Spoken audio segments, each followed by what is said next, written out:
Have you ever been hated for something just because you were born? I was born 11 minutes before my twin brother Marcus, and apparently that was enough to ruin his entire life, at least according to our grandmother. See, our family has this ancient tradition where the eldest son gets the family business when he turns 21, a chain of successful restaurants worth about $2 million.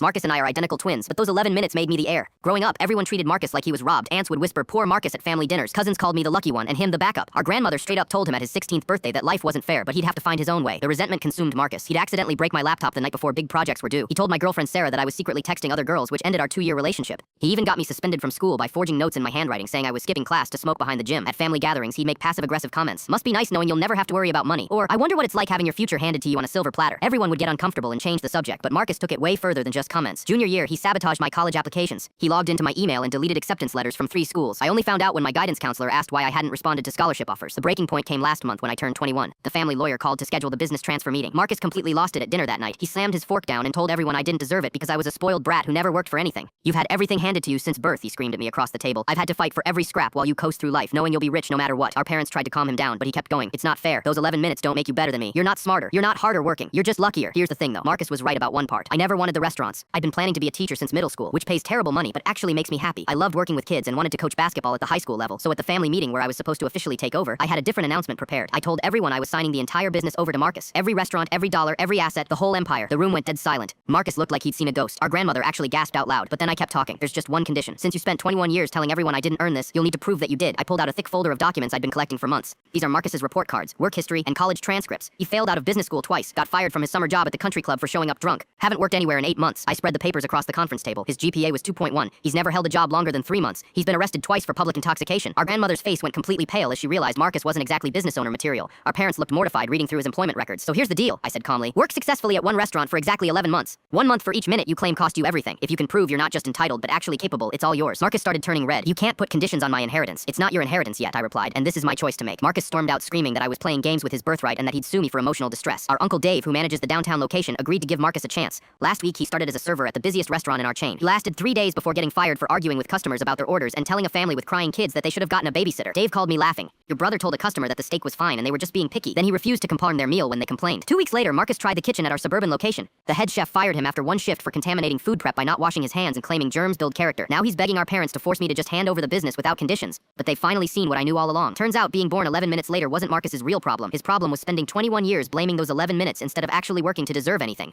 Last week I started teaching at Lincoln High School. I make $40,000 a year and couldn't be happier. Marcus is still unemployed, still angry, and still waiting for someone else to fix his life.